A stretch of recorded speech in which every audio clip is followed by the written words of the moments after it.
Childress.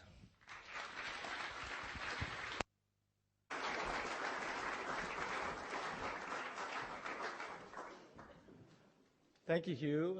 It's great to be here in Glastonbury. I've been here a number of times, but this is my first conference here. The Megalithomania, what a great idea for a conference. Tell you just briefly about myself. I was born in France, but my parents are Americans. I spent some years in France, then grew up in America. I grew up in the Rocky Mountains of Colorado. I was a skier and later a mountain climber. I was always interested and loved to travel around the world. My parents liked to travel. And I was just 18, 19. I was studying Chinese at the University of Montana. And I was able to go to Taiwan as an English teacher. That got me to Asia. I'd always wanted to go to Nepal and Tibet. Technical climbing interested me, as well as stuff in Tibet, Tibetan Buddhism.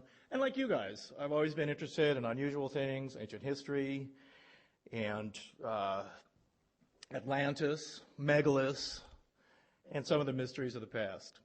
So with that said, fasten your seatbelts and let's go to the lost cities of South America. I always like to briefly introduce the whole concept of Atlantis. Atlantis comes from the great Greek historian Plato. Plato talks about it being an Egyptian story. The Egyptians themselves tell Plato, they say, you Greeks don't even know your own history. Your country's a lot older than you even know. And then he tells them the story of Atlantis. The idea that Atlantis was somehow in the Atlantic. This is a sonar photograph that was taken by a robotic sub off of Cuba, 1998, supposedly of city streets, of pyramids, 2,000 feet below the Caribbean Ocean off the west part of Cuba. Also right around that area in the Bahamas is the famous Bimini Wall, giant megaliths underwater, possibly man-made or maybe natural. There's over 200 known sunken cities in the Mediterranean, including 2 cities that have been found off of Alexandria, 35 kilometers out into the Mediterranean. Mainstream archaeologists are telling us now that the oldest ruins in the world are on Malta and Gozo. And these ruins here are supposedly the oldest known ruins. They're said to be at least 9,000 years old. We're talking 7,000 BC here. That we're getting towards the time of Atlantis. Atlantis being 10,000 BC or so, according to Plato and the Egyptians. In Malta, you also have these cart tracks cut into stone. They're the same gauge as Roman cart tracks were, and also British railways. They must be 5, 6, 7, 9,000 years old. Yeah, they go off cliffs. In Malta, they say that a giant wave hit Malta and wiped it out. There were pygmy elephants, pygmy hippopotami, and other weird animals in Malta. Many of them were washed into this cave. Something hit Malta and it was wiped out, and the Mediterranean was filled in at that time. In the Eastern Mediterranean, in Lebanon, is the Baalbeka Valley, and there the largest known megaliths in the world are found. These are the giant ashlars at Baalbek. Some of these weigh 1,000 tons, or 100,000 tons, I should say. There's the largest known blocks and they're still in the quarry. They really are huge, larger than a railway car, say. We'll see some of this also in South America just in a minute. Mainstream archaeologists have to explain how you're going to move a 1,000-ton block around. Their explanation right now is that by using small hourglass-type stones that are cut into small cuttings in the blocks, and you build a giant cage around these huge blocks, and you have to have lots of pulleys and things like that. And then you can move this block a few inches, and then you start all over again. This is allegedly how they were moving megaliths, but you have to ask why. Why would they do something like this? Why are they trying to build in what would seem to be an extremely difficult way? This is an old National Geographic painting of the building of the Parthenon in Athens. And what you see here, what's interesting, these are what are called keystone cuts and clamps. And in this case, they're T-shaped. You have different blocks of stone, and then you pour molten metals in here. We're going to be seeing more of that.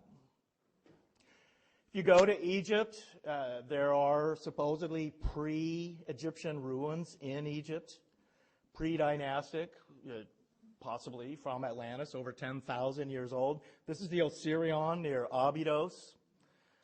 Giant blocks of granite. It's actually underwater for a while. The Egyptian government spent years pumping this out. They're still pumping it out, trying to get all the water out of it. Notice here, this is inside the Osirion. There's no hieroglyphs or anything like that there. Notice here, curious notching of stones. Also, these little knobs and pillows type things that are on these stones. It's megalithic. All right, now we're in Cuzco. We're the capital, the ancient Inca capital of Peru. The Incas are well known for building with this jigsaw type perfect construction. This is the famous stone of 12 angles, which is also in Cuzco. Notice the knob here. This is on the label of the local beer, this stone right here. You can see in streets in Cuzco different levels of building. Much of it, particularly the bottom part, is megalithic, then other fine building stones on top. This is actually the Emperor's Palace in Tokyo. It, too, is a megalithic building that's built out of these jigsaw-type stones. This is part of the Emperor's Palace in Tokyo, too. It's perfectly fitted jigsaw stones fitted together in a way like in Peru where you can't even get a knife blade or razor blade between the stones. This is a similar structure. This is in northwest Greece. It's near Albania. It's called the Necromonticon. It was only discovered in the 1960s, and it's underground. Greek archaeologists discovered this building, uncovered it, and it too has, like in Peru or at the Emperor's Palace in Tokyo, has these unusual jigstone type like construction patterns. When you go up above Cuzco, there is the giant megalithic fort of Sacsayhuaman. It too has huge stones of limestone that have been quarried. They're fitted together also in this jigsaw pattern. There's rows of walls that go up above. The Spanish and the Incas fought a big battle here. There was supposedly a tower similar to round towers in Ireland that were on top of this building. They don't know what it was really for. That was actually some kind of fort built by the Incas. Is thought, but we'll see in a minute that probably the Incas didn't build this stuff. This is the fantastic megalithic city of Machu Picchu. It's a secret city on top of a mountain. Machu Picchu is right now it's the number one tourist destination in South America, and for good reason. It's a fantastic place. It's beautiful views, and it itself is this amazing megalithic city. Notice here again, cut blocks, they're notched. See also these curious knobs that we saw as well at the Osirion in Egypt. This too is a wall at Machu Picchu, perfectly fitted together and megalithic, notched, huge blocks, perfectly fitted, huge patches of limestone here too. Near to Machu Picchu, along the Urubamba River, is this site. It's called Ollantaytambo. And at Ollantaytambo, up on top of the mountain, is what they call the Sun Temple. As you go up these terraces, and then you go up these stairs, you start entering passages with these walls. Once again, you have these curious knobs. They don't know what these are for. They think it somehow has something to do with the actual building. Huge lichen patches here, too, showing that it's very old. Once again, you see these knobs. Perfect fitting of, in this case, this is red granite. You see here how they have, even though that it's quite the unusual jigsaw pattern, all the stones fit perfectly. But as you come around the corner at Ollantaytambo, you start seeing some really unusual things. You start seeing giant blocks of granite like this. These blocks are just standing around like some kids' building blocks that have been blown aside. This is the one wall that you see up there, and it is still intact. It has these unusual narrow strips here. Also, you see the curious knobs. And as you go around the corner to the right, you see this wall. And this wall here is what we'll focus on for a minute. As you look at this wall, notice here again how it's notched right here. It's coming down on the right. Clearly, some other giant megalithic block is to be fitted right here with this. But instead, you have this crummy rubble filling it in on either side. Now, mainstream archaeologists, this is so important in Peru because what the mainstream archaeologists are saying is that just like 200 years before the Spanish got to Peru, conquered South America, they're saying the Incas built all this stuff. And they're saying that the Incas dragged this giant block up here, notched it like this, and then just filled it in with this crummy rubble. It really doesn't make sense. I mean, here is what we're talking about. Here's that block right here. Here's these other blocks. This is exactly how it is today. It's how it was at the time of the Spanish conquest, and that's how it was also at the time of the Incas. The Incas are very recent. The Incas existed only a few hundred years prior to the Spanish getting there. So the mainstream archaeologists are saying, yeah, the Incas built all this stuff. They just dragged these giant blocks up here, left this one here, put some more rubble there, left those there, put this one here, notched it, and then they put that here. I mean, what's clear to me, and I constantly maintain in all my books, is that, yeah, this is some kind of pre-Inca megalithic building from Atlantis or something like that. And this is Inca construction. So as you go and you look around at these blocks, I mean, they're well articulated. I mean, they've actually squared them. They're going to do something really amazing with these blocks, but they did it. For some reason, they just completely stopped all of their building. Now we're looking at something too. Look at this. These are keystone cuts on these blocks. Here's one right here. So you have it cut. This is a T-shaped keystone cut. You have to have another megalithic block right here. It's going to have a keystone cut too on it. And these blocks are huge. And they're weighing 100 tons.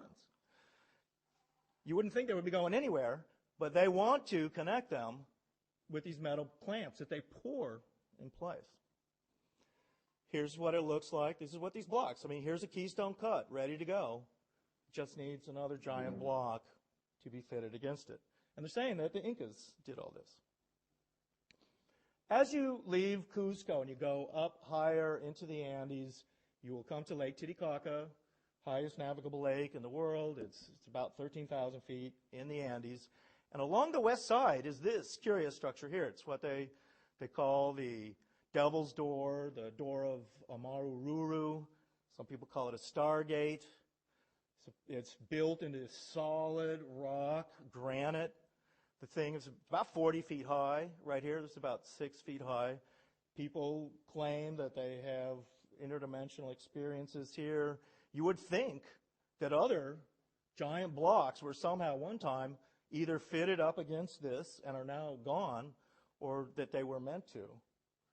And this is what it's like. This is actually bird guano. There's grooves. It's been cut. It's like something else, some other structure is meant to go into this wall, and it's not there. You have also false doorways in Egypt. This is one near the pyramids in Giza. It's a false doorway, smaller. The Egyptians would do that. Also in Bolivia, that's where Tiwanaku is, we're going to see that in a minute, is this curious site of Samaipata. This is, as you're going down more into the jungles of Bolivia, this is not thought to be built by the Incas. They don't know who built it. It's on top of a mountain, features these weird grooves, other cut stone things on the side. And here too, it's like there were other blocks of stone, other structures were apparently fitted into this, and they're now long gone. There's nothing there left except for the majority of the rock itself. Right near there, just in the nearby town that's down below the mountain, this guy is a Swiss Bolivian who owned an auto parts store, and he had a house up here, and he was digging it out, and what he found were all of these different stones that were like part of some kind of plumbing system that would have channeled water and stuff like that into this huge complex that now is basically gone. So as you go back to Lake Titicaca, which is on in Bolivia, on the southern part of the lake, is the amazing ruins of Tiwanaku. They saying too that one of the largest pyramids in the world was at Tiwanaku. This is the Akabana. In the middle of it as well was like a man-made reservoir right up here. Around Lake Titicaca as well, there are underwater ruins. Jacques Cousteau went into Lake Titicaca, and there are stones there beneath, underwater. In Lake Titicaca as well are seahorses, and which is very curious. Seahorses are oceanic fish. I mean, they live in the oceans. They don't live at 13,000 feet. They do live in Lake Titicaca. What certain researchers have surmised is that Lake Titicaca was actually at sea level at one time, and it took seahorses and things like that up with it to 13,000 feet.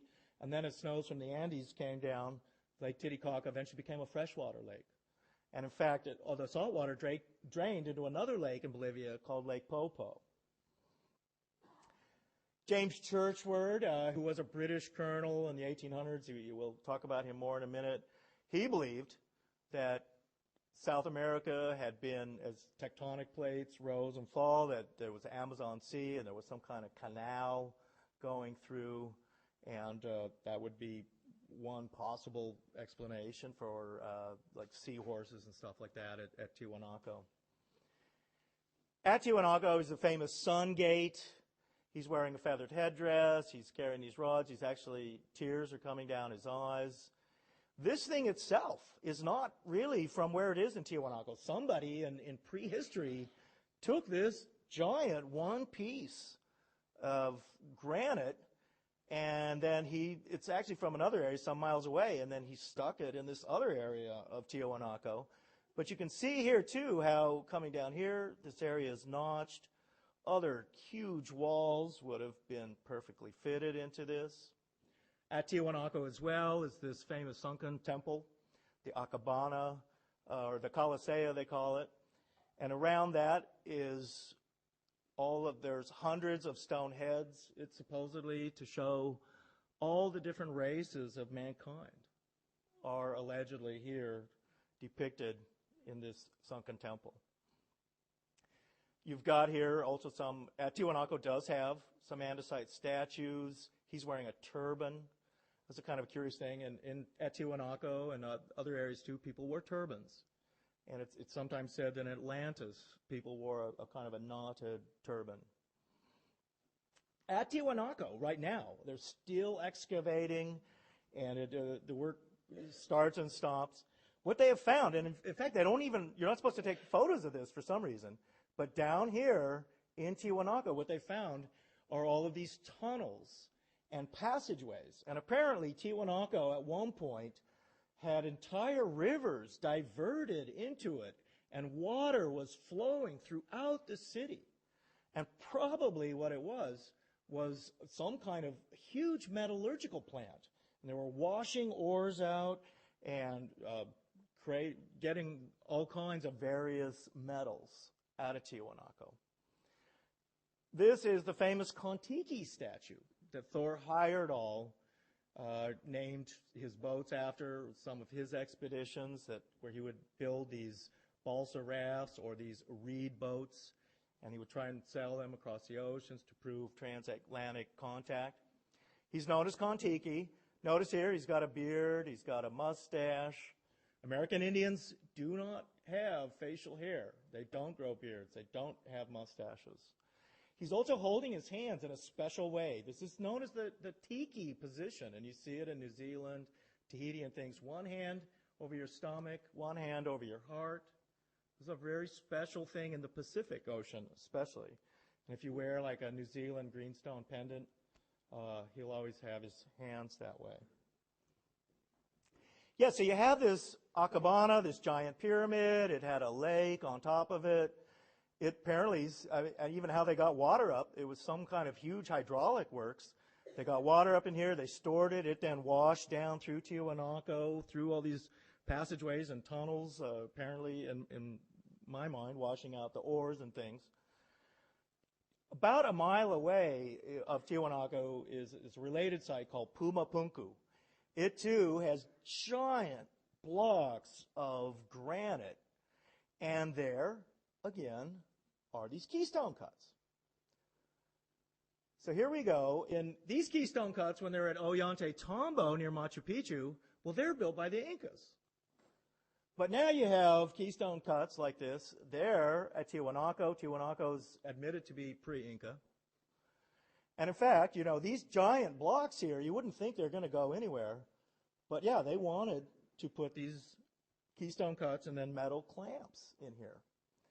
This whole area is like some kids' building blocks. Giant building blocks are just thrown around like some huge earthquake that destroyed Tiwanaku. Here, more of these keystone cuts. You see how there always has to be another stone on the other side for a keystone cut to work. Also, right nearby, I'm here with a British engineer. He now lives in America. His name is Christopher Dunn. He manages machine shops.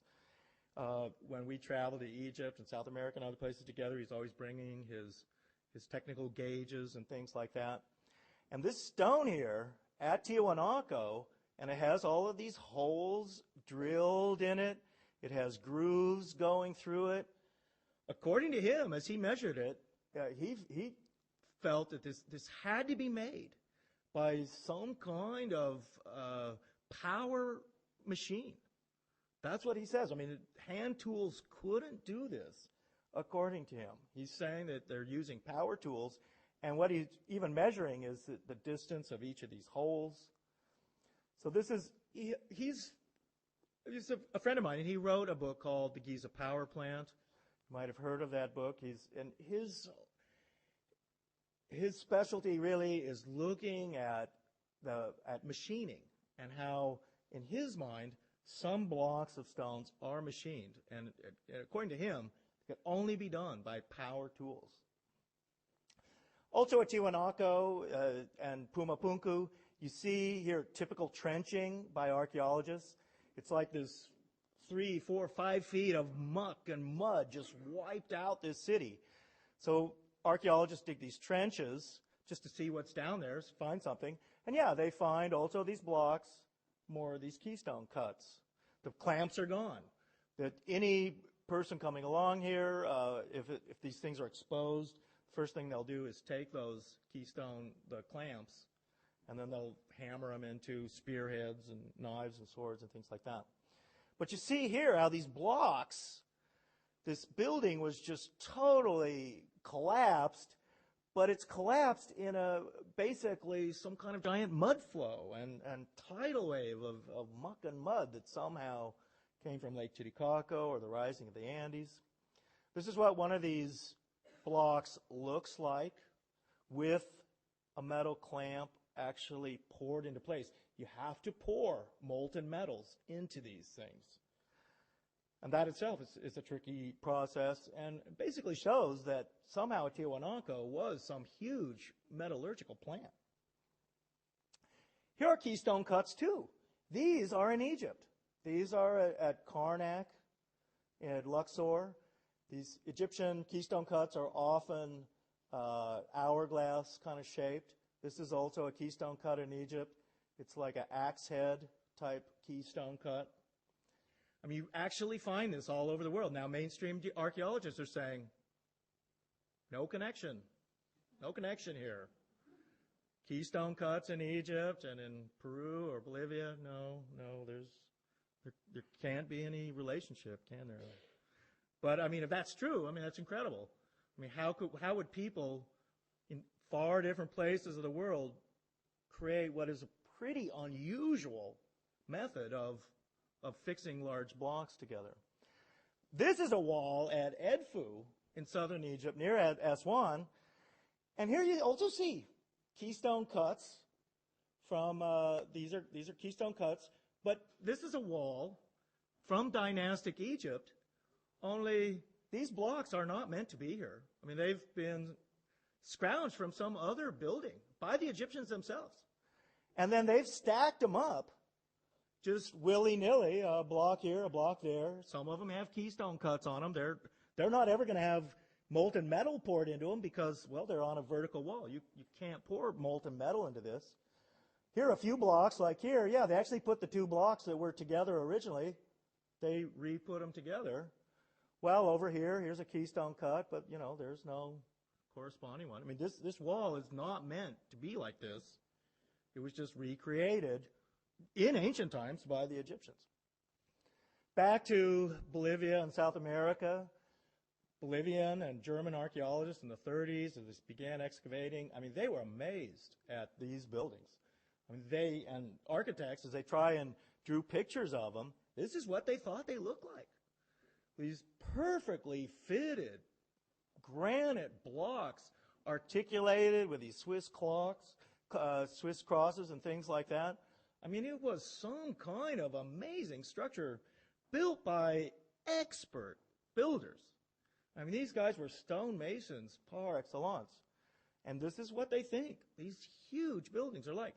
Today, I mean, this is a bleak area of Bolivia. This is also, by the way, where the potato originates. And all around Lake Titicaca, there's over 300 types of potato. This is what some of these guys look like around Tiwanaku. He looks very American Indian. He's got a piercing here. He's wearing a turban. This is a pont. These guys are from Tiwanaku too. Look at this guy down here. He looks very Chinese, very Oriental. This guy's from Tiwanaku as well. He looks like he's a Phoenician guy or something. He's got a big beard and a mustache. American Indians do not have facial hair. They don't shave. They don't grow mustaches. They don't grow beards. As you go down to the coast in South America, Peru, you then find a lot of these weird skulls. And they're at Tiwanaku too. Huge, huge dolicephalus cranial deformation, as they call it. I often call them cone heads. In my new book on Mystery of the Olmecs, I have a whole section about this. These guys, these ones in Peru particularly they have doubled or tripled their cranium. And their brain inside is also twice as large as modern humans. This guy here too, with this huge, weird skull. Not the kind of guys you want to meet in a dark alley. Also in Peru, you have guys like this. And he's been trepanned, and he's had a gold plate put in his head after some kind of brain surgery. And he survived, went on to live for years, and his skull then healed and formed around this gold plate that they put in his head. This skull, too, we don't know if this happened before or after his death, but he got a set of crystal teeth. Here's the famous crystal skull. We were looking at it before. This is the Anna Mitchell Hedges one with the movable jaw stone and stuff like that. The making of crystal skulls is very difficult. That the Mayans and other people could carve really quartz crystal. You need like diamond tools, diamond drills, diamond saws, and things like that to work on these things.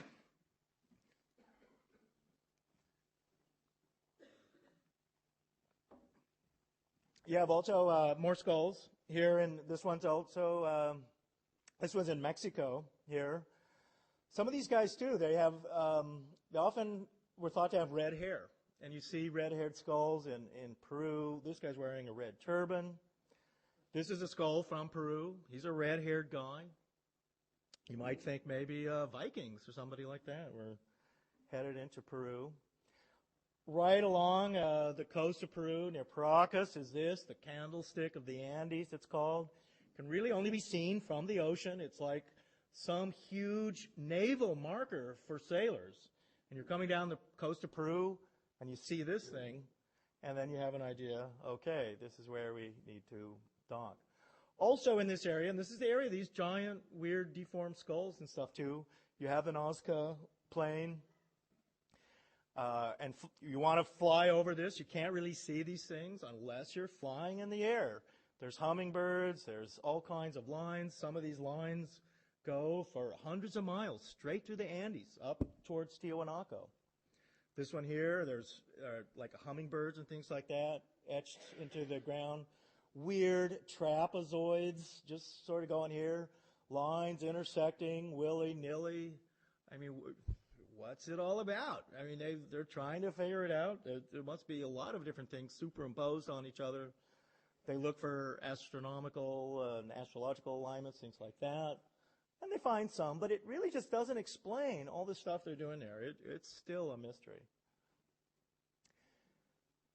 My latest book has been about the Olmecs, and I more and more that I research the Olmecs, the more mysterious they got. They, too, had the deformed skulls.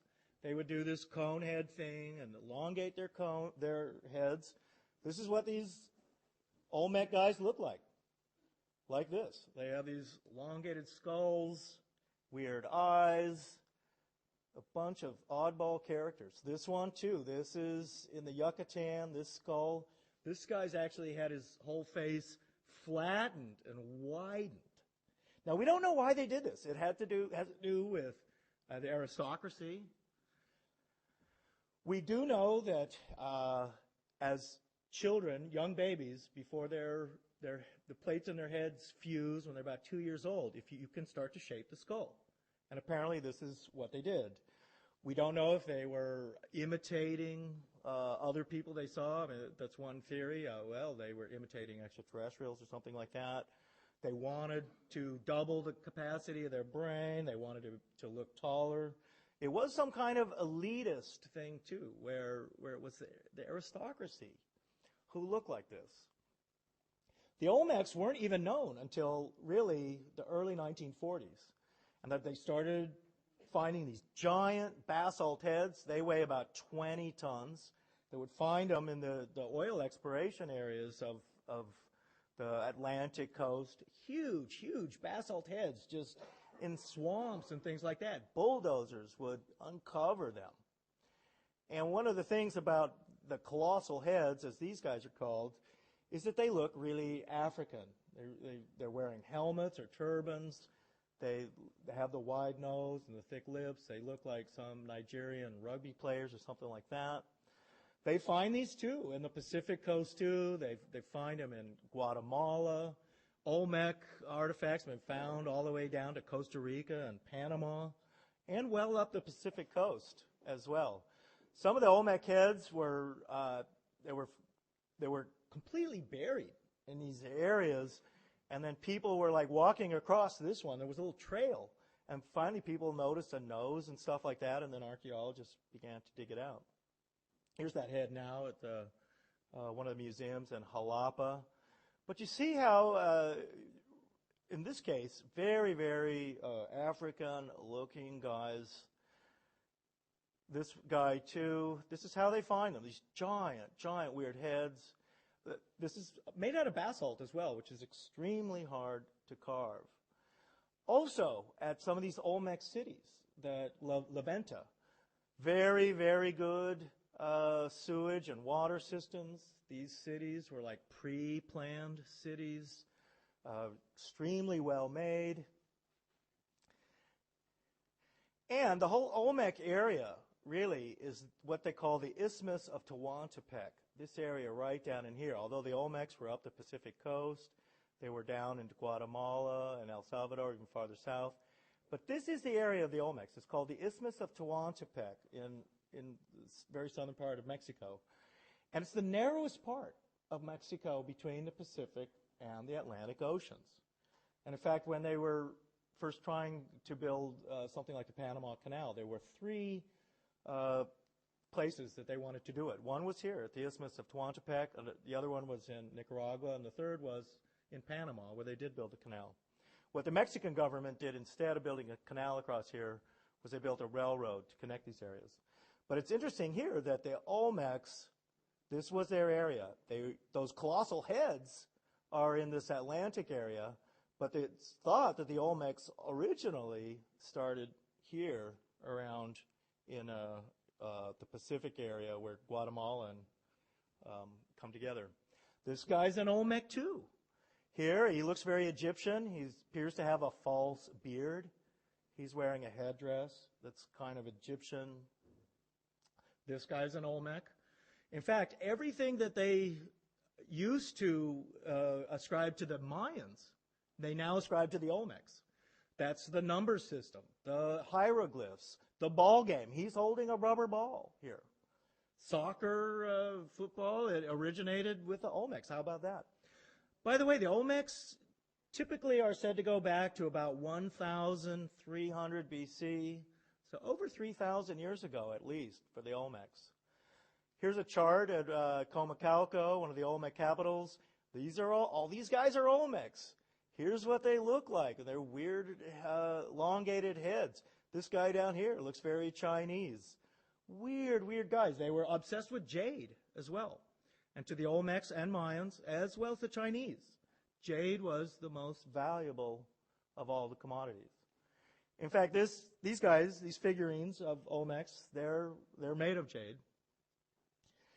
And you can see again what these guys look like, the long hair, kind of oriental sort of eyes in a way. Mainstream archaeologists are saying, well, these guys are just American Indians. You know, they don't have any connection with Africa or Pacific or any place like that. Well, the Egyptians also did this cranial binding too, and creating the elongated craniums. This is Meritaten, who was one of the daughters of Akhenaten Nefertiti.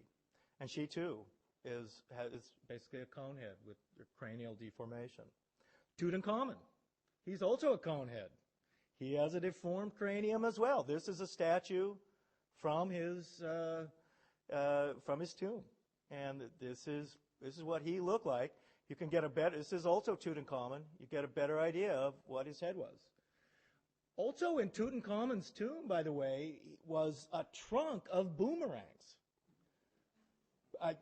Not just one boomerang. No, he was a boomerang nut. Had a whole trunk of boomerangs. And you think of boomerangs as, that's some Australian Aboriginal thing. Well, the Egyptians hunted with boomerangs. Boomerangs have been found all over the world. And boomerangs have been used in the American Southwest and Mexico as well. If you go to the Mexico City Museum, you'll see boomerangs. This whole thing of cranial deformation was worldwide. Kurds in northern Iraq were still doing this right up in the 1960s. Pacific Islands like Vanuatu, they were also doing this right up until modern times. This is in the Belgian Congo. This is a photograph taken in the 1920s. This kid, his head is bound. He's going to be a conehead when he grows up, you know. And a weird looking one, too. You wonder what happened to him. So you go south now, south of into Central America to Costa Rica, and one of the weird things there are these round granite balls, and some of them are huge. They're big. They're big. They're perfectly spherical granite. Stonemasons tell me today this is one of the hardest things to make is a perfect round ball. Just to take your hammer and chisel. To make a perfectly round one is almost impossible. And these things are perfectly round. They don't know where they came from. They find them in the jungles and stuff on the west coast. This is where they find these, and there's an island right over here too. They also find them. It's like some big wave or something hit Costa Rica and washed these big stone balls up into this part of Costa Rica. Panama's right here, so they're right along the border with Panama. The natives in Costa Rica took some of the small balls like this, few feet in diameter, and I mean, one thing about these giant megalithic marbles is that you can move them kind of easily, at least a little bit, because they're easy to roll. So people would sort of put them in their burial site of their chief or something, but no one has any idea like what these things are for. But there are a few ideas. In our magazine, World Explorer, this is one of the unusual little articles we had in there. A guy sent this to me. When they were building the Los Angeles trolley through Santa Monica, they used this steam shovel to take out this hill right there in Los Angeles because the trolley had to have pretty flat grade. And what they found were all these stone balls inside this hill. How about that? And this was 1920, and the ones in Costa Rica weren't even really known yet. Well, geologists came in and they went, oh, well, that's dinosaur eggs, So I've been actually, in the last few years, gotten really fascinated with giant megalithic stone balls. There's some in Malta. I just saw one in one of the books downstairs was in Sardinia. I'm always interested in these things, and some are supposedly natural. Others are man-made, definitely. All right, so now we've headed into the Pacific Ocean, and this is a round stone ball on Easter Island. How about that? So they have these round stone balls on Easter Island, and in fact, supposedly, the first time I went there, I didn't realize this. It wasn't until my second time to Easter Island that people had told me, and I began researching. They said, well, the most sacred thing of all on Easter Island is this round ball right here.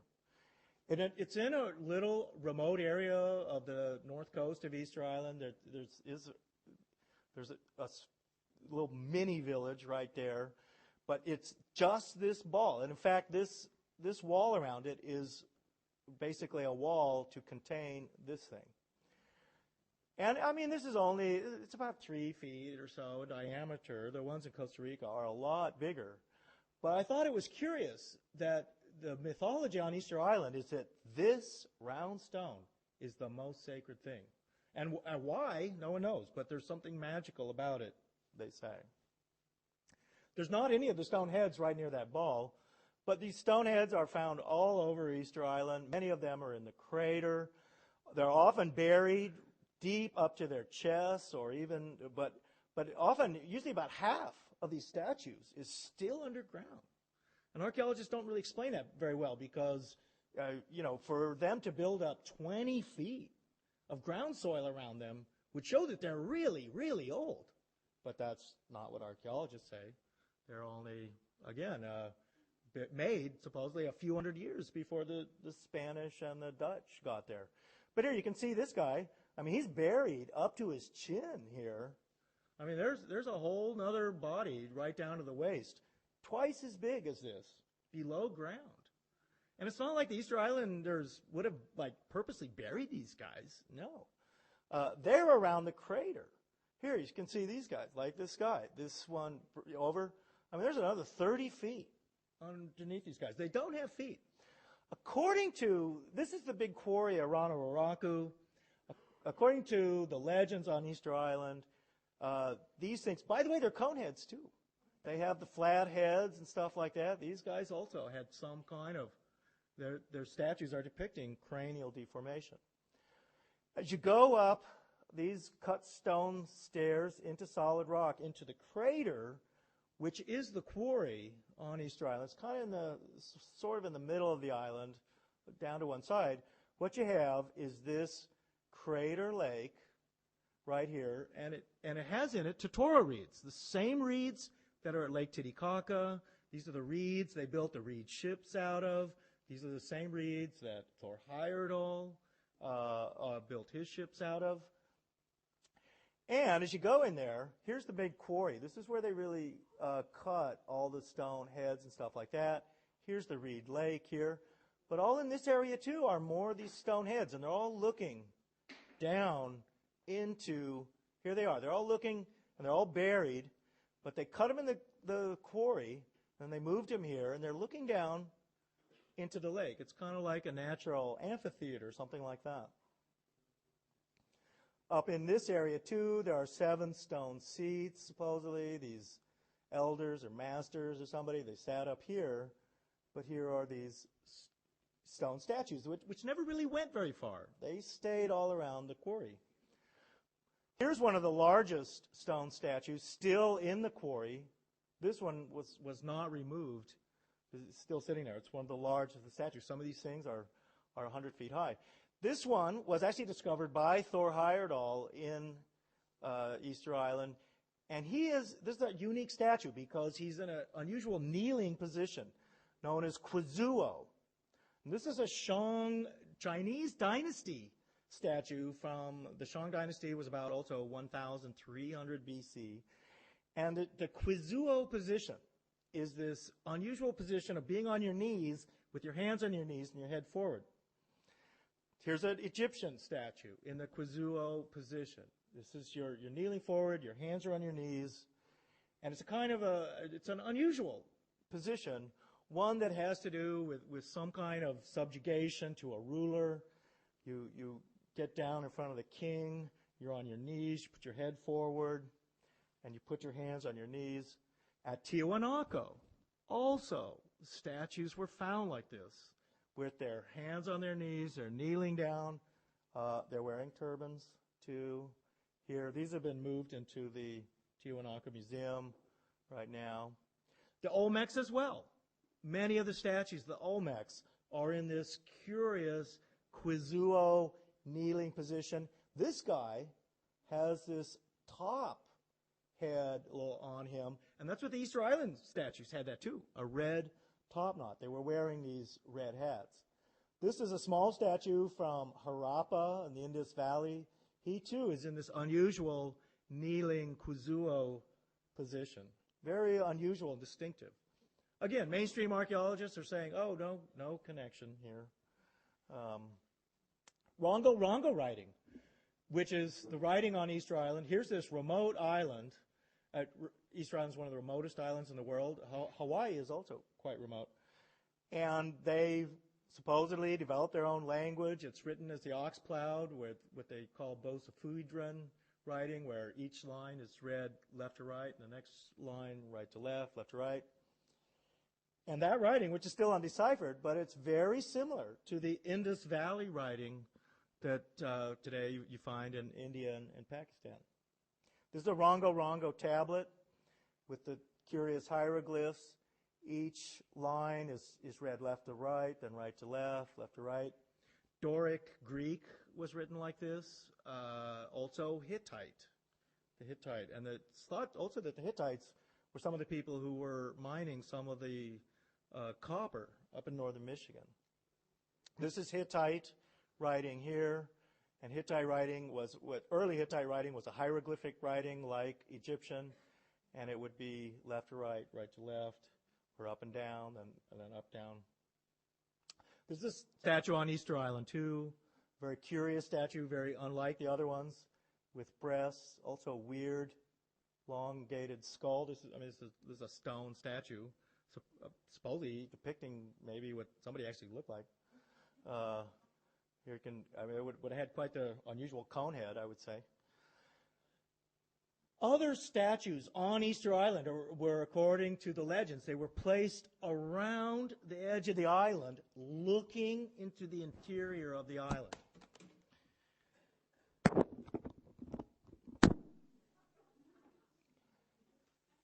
So what they did was, they took some of the statues, and they moved them around the island, and they faced them inward, and they put eyes in the island, in the faces, so they had these inlaid eyes. And according to the legend that they say, and this is in the tourist brochures at Easter Island, they claim that Easter Island was part of another land they call Hiva, H-I-V-A. But Hiva disappeared beneath the waves of the Pacific Ocean. But Easter Island was the fulcrum, and it stayed above the water. And today, Easter Island is this small triangular island. And so what they did was they took these statues and they placed them all around the outside of the island, facing inward with these eyes. And this is what they say, that this power came out of their eyes called mana. And in fact, mana is like a Sanskrit word. And it means occult power. And the power came out of the eyes of these statues. This is what they say.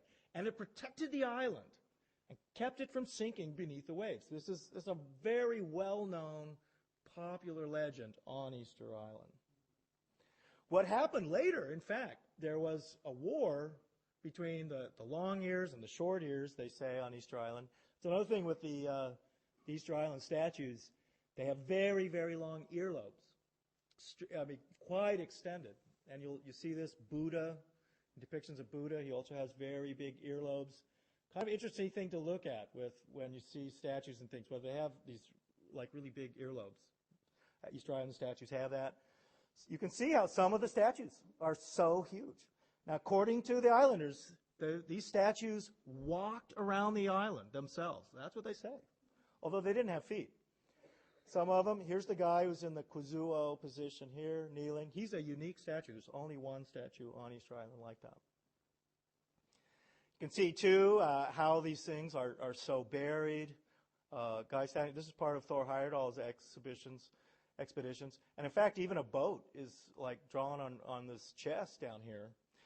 But, you have to wonder, like, why is there so much soil built up around it?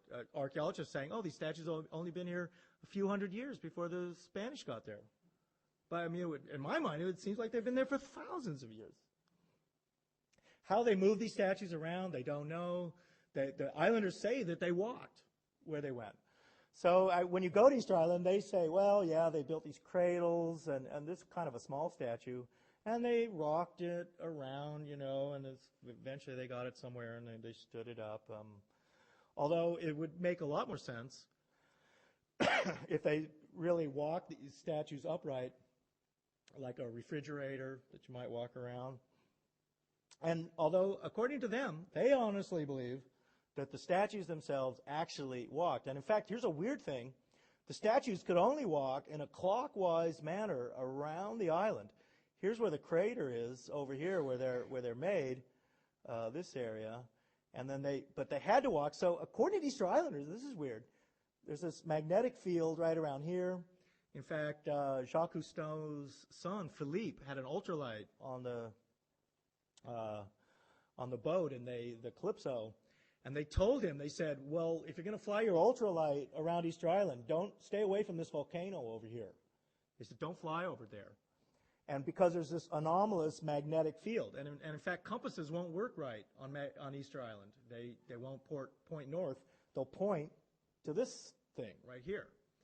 Philippe Cousteau, it totally ignored them, jumped in his ultralight, took off, flew around this mountain.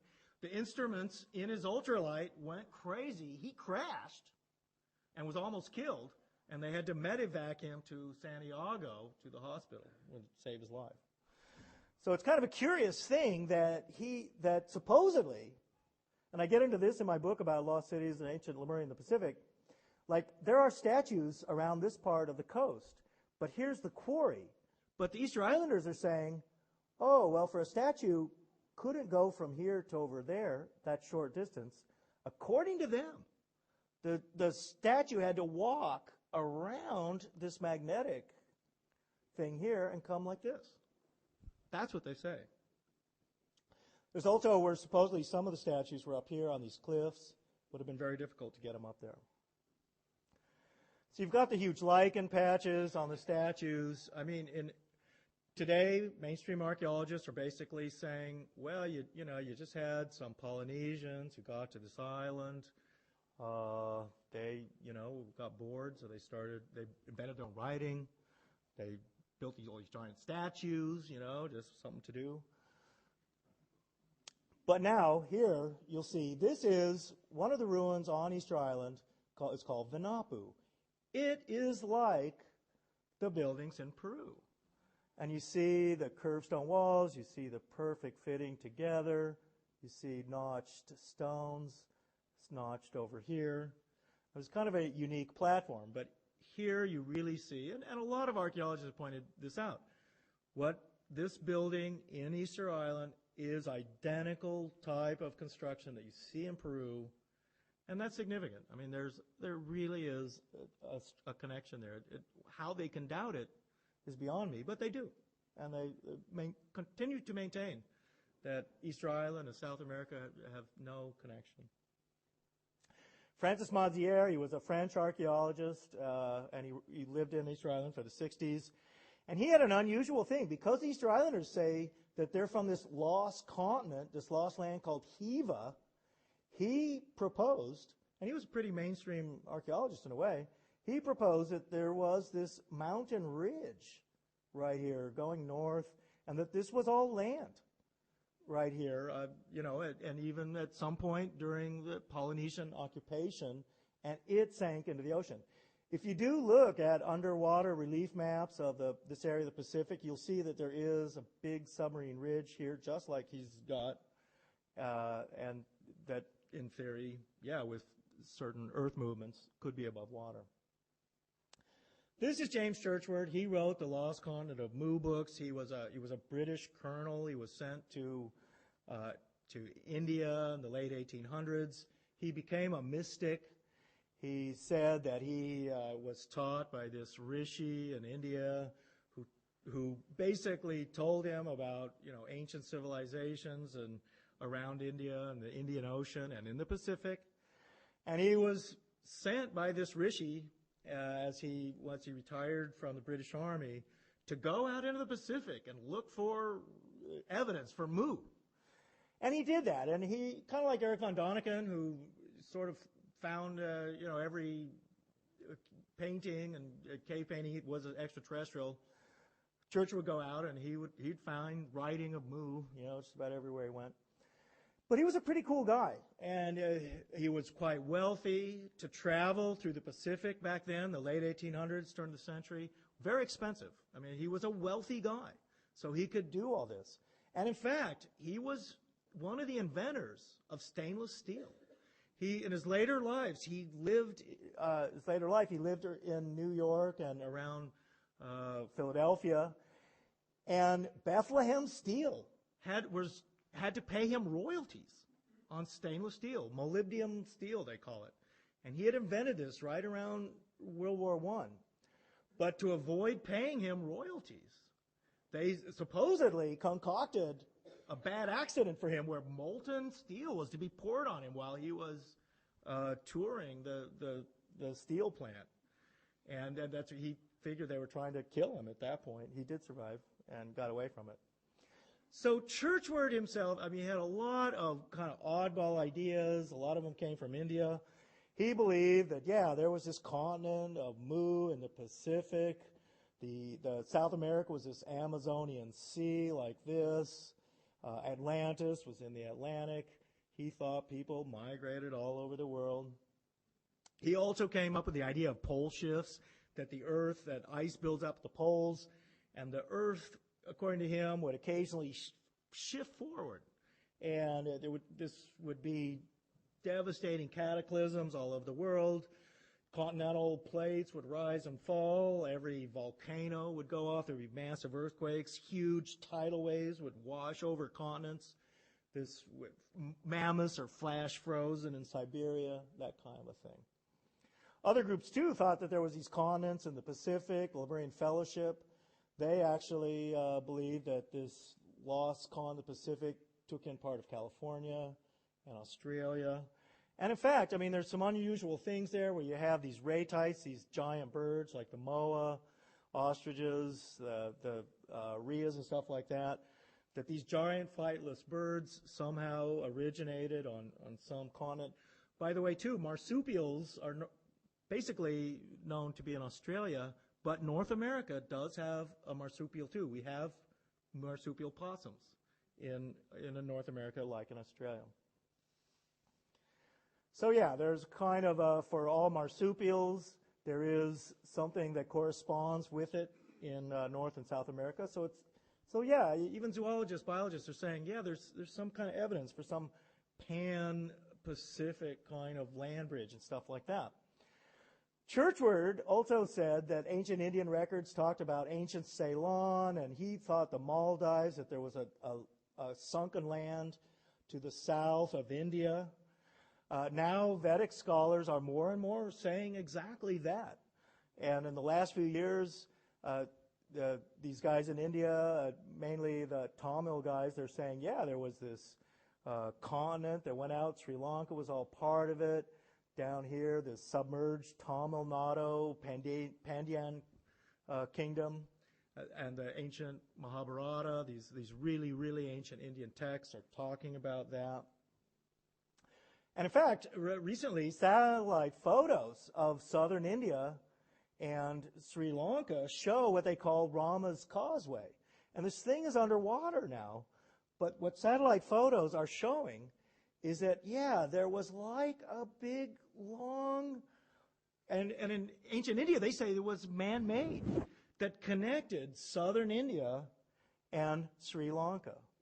Here you can see it. Now, this is underwater right now, but yeah, it's like there was some kind of road or something like that. And it's now about 20, 30 feet underwater. This would be, I mean, a lot like what you have to Key West. If you go to Florida today, you can drive along something like this that's man-made that links all of these islands out to Key West. Throughout Southeast Asia and Indonesia, they say that Indonesia would have, and all this area would have been connected together. A lot of these areas were Hindu originally, going back thousands and thousands of years. But at places like Angkor Wat in Cambodia, what they did was they recarved these Hindu temples into Buddhist temples, which is what you see in Cambodia and other areas. In Cambodia as well, you see there's megalithic construction there. And you see the keystone cuts. Here, too, at Angkor Wat are the same kind of keystone cuts that you see in Tiwanaku. You see them in Egypt, also in Greece. These are keystone cuts. These are like the Egyptian ones where you have the hourglasses. This is a really unusual way of fitting stones together and you then pouring molten metals into it. When the Japanese archaeologists discovered these keystone cuts and metal clamps at Angkor Wat, they thought this was really important. And they're now thinking that Angkor Wat is much older than they've currently said. Angkor Wat, too, is only just a few hundred years before like the French colonization. This is a site called Cam, and Mai Son, they call it, in Vietnam. It's also a megalithic stone site. It's near Da Nang. And you have also keystone cuts there and the things. And these guys, Cam, these were called the Cam people. Many of them also looked very African. Cam was the ancient word for Egypt. Here, this is at Cam in Vietnam. here you see the same kind of keystone cuts that you see at Tiwanaku, 12,000 feet in the Andes. More keystone cuts here in Cam in Vietnam. In fact, I showed these to our guide. I was just there in December, and we had our tour guide take us around the ruins, and I showed him these. I say, yeah, did you see these keystone cuts that you've got here? And he had never seen them before, he said. I mean, here I was showing my guide, stuff about his own ruins. He was supposed to be showing me. Cam there, too. These guys were Hindus. And this is Shiva. He's got his third eye right there. Also kind of a top knot, like these guys. There, this is Da Nang. This is the demilitarized zone right here, the Vietnam War. This was like the dividing line between North and South Vietnam. This area here was all the demilitarized zone. These guys, these Cham or Cam, this was their main headquarters, was this island off Vietnam. And then from here, they went out into the Pacific. And they were able to go beyond the Philippines, out to Tonga and the Central Pacific. This is actually a pyramid in Java called Candi Suca. It looks exactly like Mayan pyramids that you find in Guatemala and Mexico. It's a megalithic city, too. Pyramid site. I went there some years. It's difficult to get to. It's right in the middle of Java. Megalith building went on right up into the 20s. These guys they probably didn't cut this stone, but they were like moving it around. And this was in Indonesia, moving these things. And you kind of see, the French archaeologists believe that, people came out into Indonesia from around Egypt and also India together, out to Southeast Asia and Indonesia, and then out into the Central Pacific. Areas like this, Tonga would be right in here. Tahiti over here is like Easter Island down here.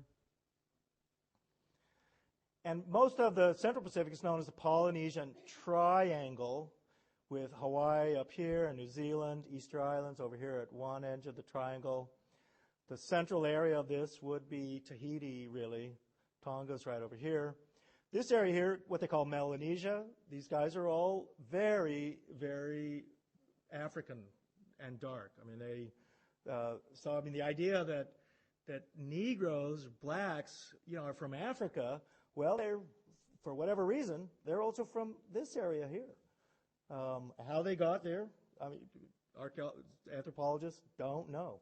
Micronesia is this area, more oriental. Polynesians, by the way, are allegedly Caucasians. I mean, they are, anthropologists will say you're white, or you're black, or you're yellow, or you're red. The Polynesians are white people, where they had to come from India and Egypt or something. Right now they say they came from India, but they had to go through past Australia, past New Guinea, past Indonesia to get out into the Central Pacific. And that's never really been explained. In Fiji, again, these guys, they wore turbans and stuff like that. This northern island of Fiji, which is actually a Polynesian island called Rotuma, they kept tourists and archaeologists from going there for years, but this also has huge basalt blocks that were man-made, brought to places. They're squared off. They're kind of stacked up in these weird platforms. These things weigh 20 tons, 30 tons, and they don't know what they're for. Japanese archaeologists finally went there. I'm one of the few people who have ever been to this place. And what they did was they were studying the weird magnetism of these blocks. And they would put oddball magnetometers and special instruments on here trying to check the magnetism. And basalt is magnetized. This is another area of cement columns near New Caledonia. I talk about this in my book. French archaeologists went there. They're made out of concrete, made out of cement. The Mayans used cement. The Romans used cement. Also in the southwest United States, they used cement. Cement's been used a long time. They tried to date the columns, the cement here, and they knew these things were man-made. And they said they were 11,000 years old. So those things, those cement columns are right down in here. Vanuatu, they do the head binding and stuff here. Rotuma's over here. Now Samoa, Tonga, They date all these things to at least 1000 BC from this kind of pottery, which is called Lapita pottery. Huge megalithic buildings like this one is in Madagascar. So at some point, the Polynesians and other Asians, they went out from Indonesia and Southeast Asia. They went to Africa. They went to Madagascar in southern Africa. They also went out into the Pacific. They went to Tonga. This is an Egyptian navigation stick that the Egyptians would use. They had Egyptian star charts like this for navigating and constellations. And in fact, the Egyptians had huge, huge boats. They were either reed boats, they were wooden boats.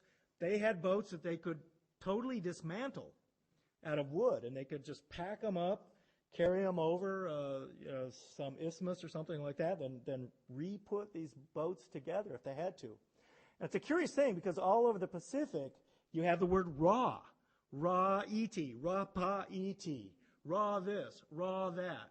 Ra is one of the Egyptian words for the sun. So the ancient sun kings of the Pacific. Bes was this dwarf god in Egypt, and he was a dwarf, he was a hunchback, and he was a god of good luck. Sailors used Bes. Bes was often a small statue you carried with you. He was the god of good luck. This is also an Egyptian depiction of Bes in the Egyptian Museum in Cairo. But it looks very, very Polynesian. I mean, this is something you would probably see in Tahiti, really, of these guys. This looks exactly like the kind of art in Tonga and Tahiti, but he's the Egyptian god Bes. Early explorers in the Pacific, guys were heavily tattooed. They had star charts and stuff like that tattooed on them. In Tonga are pyramids, like in other areas of the world. The Tonga Trilithon, which is also an archaeoastronomical device, and Churchward had gotten there. And in fact, Churchward was told, go look for the lost continent of Mu. Well, when you get to Tonga and you go to the old pyramid site, it's called Mu, Mu'a, right here, the ancient capital of Tonga. And in fact, Tongans are afraid to go into this area. I mean, even though Tonga's not that big an island, and it has a huge lagoon in the center of it, which would have been a perfect naval base for huge ships, Tonga still had giant Tongaraki canoes being used right up to the time of conquest. And really at the time of Captain Cook and the European explorers in the Pacific, it was really only Tonga that still had really, really large ships. And Tonga was the last, and some say it was the only country that has never been colonized. Simply because the Tongans, and Tongans are huge. These guys are giant, 7-foot-tall dudes. And they have their Tongaraki canoes. This is all in Tonga. These are the Tonga pyramids. So the people in Tonga, they don't want to go to these places. Very superstitious. There are ghosts there. This is an old photo of one of the big blocks in Tonga. And look over here. You see a weird notching. So even these stones, which is a kind of a coral, they were notched and fitted together. So Tonga itself is this central naval base, pyramid area, finely cut stones, finely fitted together. Here's the Trilithon there, the giant blocks. And in fact, these stones are not from the main island of Tonga. They were supposedly brought from very, very far north of Tonga in one of the islands, hundreds of miles away, which has been quite a feat. This is actually a quarry in Tonga that's partially underwater. Now, some years ago too, I was brought to New Zealand by Barry Brailsford. Some of his books are downstairs, and Barry had gotten involved in what was called the Kaimanawa Wall. It was an area that had been a logging area in a forest on the North Island. Had to cut a road through a hill, and what they found there were these cut stone blocks.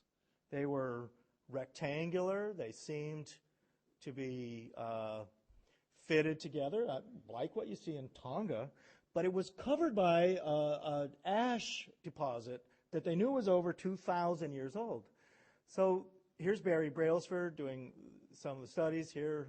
You see what these blocks are fitted together. The New Zealand government got really uptight about this because they just couldn't have these megalithic ruins in New Zealand because supposedly the Maoris all got there in the big canoe, and that canoe had only arrived about 600, 800 AD. And here were these giant ruins in New Zealand that were clearly over 2,000 years old. So the New Zealand government just had to somehow disprove it. This had to be natural, couldn't be man-made. So the New Zealand geologist came in, this is him.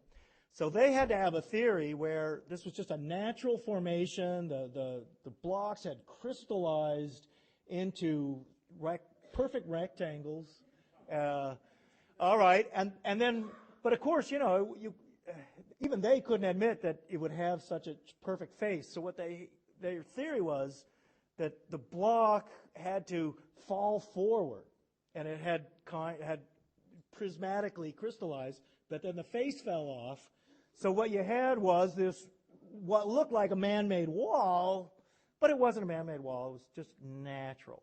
So to prove their theory, they had to dig a big trench right here in front of the wall because rubble from the wall falling over would have to be there.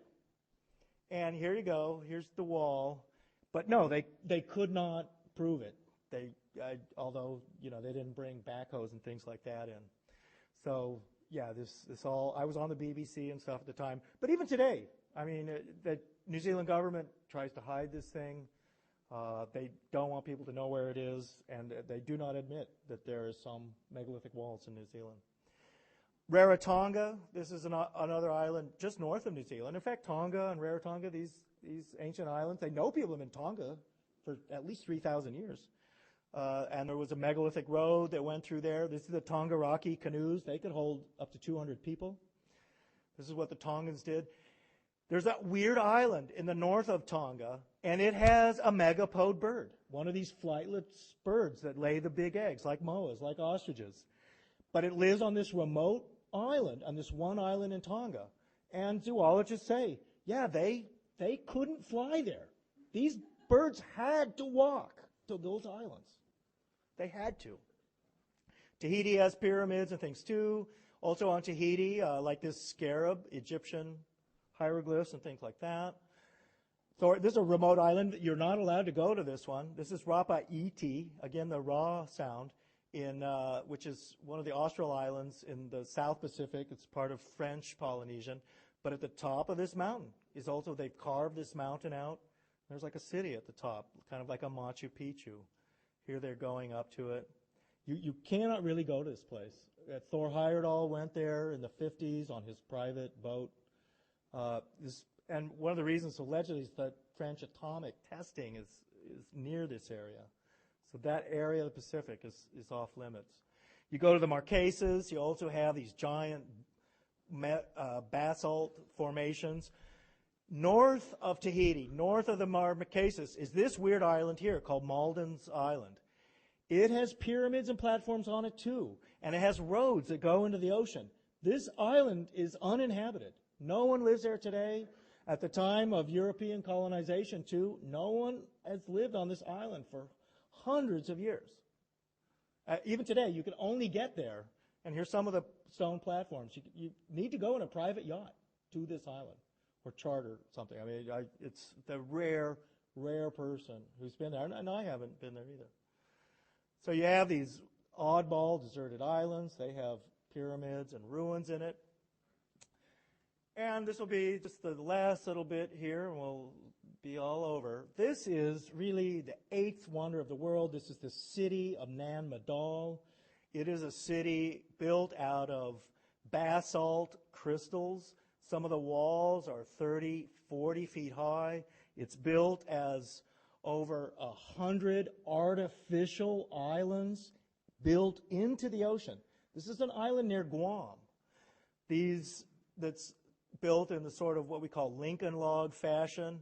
These things are basalt crystals. The heaviest of them weighs 50 tons, supposedly. This is what it looks like. Huge blocks of basalt. The Olmecs built like this too. Get this. Archaeologists say there's over 150 million tons of basalt in this city. This is a city, it's 10 square miles. It's over 100 artificial islands. This city is not on the island of Pohnpei in Micronesia. It's in the ocean. So walls like this that you're seeing, they're built on an artificial island that's built on a coral reef. 150 million tons of basalt are stacked up in these artificial walls like this. They don't know where the stone came from. In fact, entire mountains could have been dismantled to get the basalt material to build this city. It is so huge. The islanders are afraid to go there today. They think if they spend the night here, they'll die. Huge, huge basalt breakwaters. This is the ocean coming up here. Big walls. Today it's a giant mangrove swamp. There are canals between these artificial islands. Then there are these huge walls going up, 30, 40 feet. Other islands like this. The ocean's coming in. This island out here is artificial island. It's made by bringing these basalt crystals out there, stacking them up. 150 million tons. It's mind-blowing. You can't believe how they could have done this. Mainstream archaeologists, they have to explain it. And to them, it's like, oh, well, the islanders, they just, they went and got these stones, they put them on rafts, and they floated in there, and then they stacked them up in these walls. Here's where it is. This is the island of Pohnpei. It's near to Guam. It's between really Guam and Philippines and stuff and Hawaii. Down here is Namdal. That city is here. It's in the ocean. It's in the ocean on this part, this whole area. You'll see some more maps of it. Here it is. This is a really old map. See it's like a checkerboard of squares. It's built onto a coral reef. This is quite deep here. This is an artificial island over here too. All these things you're looking at, they're artificial islands of basalt. Then with giant walls, there's canals going through them. At high tide, you're going to go to this city in a boat. The basalt is stacked up. Basalt is magnetic. And in fact, there's weird light phenomena that occurs in this city. And that's probably one of the reasons why the natives are afraid of it. If you go there at night, you'll see like balls of light occasionally moving around the city. It's quite unusual. And like I say, they are afraid to go there. They think if they spend the night here, they'll die. People today do not live near this thing. They live on the total opposite side of the island, and they don't want to go here. Because this area was, after World War II, this Japanese occupied this island for a while, then it was American administrated. They wanted to make a national park here. Here's the city itself in the ocean. This is this coral reef they built it on. And then here is this very deep channel. And what we'll see here is that they brought an archaeologist from Ohio out here, and he was supposed to find out where this city started and where it stopped so they could make a national park around it. And what he found was that there was stuff underwater here too. So right here, here's an aerial photo. Here you can see the city, the big walls. This is in the ocean. They've made artificial islands and stuff here. Now it's a huge swamp, so there's a lot of mangrove trees that have grown over it. It wouldn't have been like that originally. This is here, this coral reef. There's weird tunnels that go in from the coral reef, and they go to some of the islands and stuff like that, and they've put dye in. This is quite deep in here. Now, in this area here, there's huge stone walls. It suddenly goes down to 80, 100 feet deep. And in here this guy was saying that, yes, there's this other city. It's down underwater. It's inside this harbor. He had a different name for it called Canamweso. His name is Masao Hadley. He's passed on, but he was the chief of this area of the island, and he was the keeper of this city and was the person who kept the secrets. But as you go underwater there, you will find, you find big basalt blocks and things like that. You've got, here's basalt crystals. They were using this. They had to throw some of them into the water to create these islands and stuff like that. Some of them weighing up to 100 tons. Here again, more underwater stuff. Here is hard to see. This basalt actually had a few glyphs or something in it. There actually is no writing or statues or anything that are found there. So down about 80 feet are these columns, and they stand up, and they're covered with coral. Here you can see one here. You need scuba gear to go down there. They're totally encrusted with coral. But Arthur Sachs, the archaeologist who was trying to delineate this whole area, what he found was that, there was some alignment of like standing stones, he thought, but they were 80 feet underwater and covered with coral.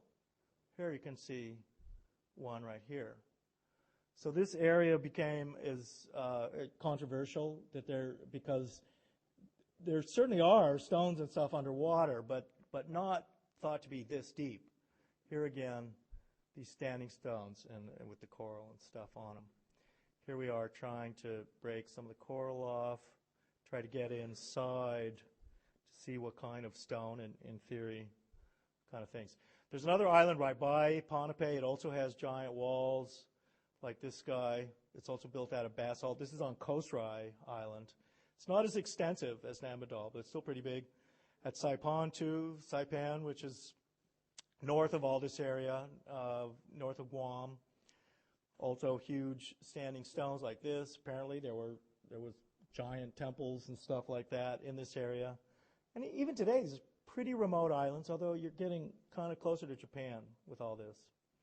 The whole concept of the world grid and certain vortex areas and power points around the world, usually this is based on the Great Pyramid. Ponape is one of these islands where we have that, and on this dodecahedron world grid, you have that. There's also, you have these underwater ruins at Yonaguni near Japan, where these look a lot like stuff that's in South America. Blocks underwater. I haven't actually been diving here, I have to admit. But this is what this looked like, these structures. I know Graham Hancock has been here, and the whole area is quite interesting. But Polynesians themselves, they claim that they're from this special place called Hawaiki. Not Hawaii, but Hawaiki. Like Hiva on Easter Island, Hawaiki is this mythical lost land that they're from. And they don't know where it is. It's underwater now, they're claiming. The archaeologists and Polynesians, they're always looking for Hawaiki. And many people, they sometimes think it's Raiatea. If you go to Samoa, they'll tell you Hawaii's in Samoa. Others will say that Hawaiki is under the water. Then in Samoa was this guy. He was the Tui Manua of Samoa. He was said, and today this is part of American Samoa, south of Hawaii, he was said to be able to fly, and he was the emperor of the entire Pacific.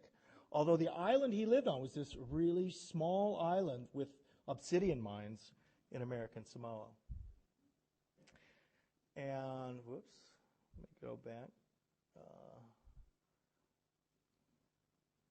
All right, my last slide there was the Piri Reis map, and I somehow jumped past it. I don't know what I've done. But that was it. My last slide, that was the last slide. And my last one was of the Piri Reis map. So that's it for the megaliths of the Pacific. So thanks for inviting me. I appreciate it.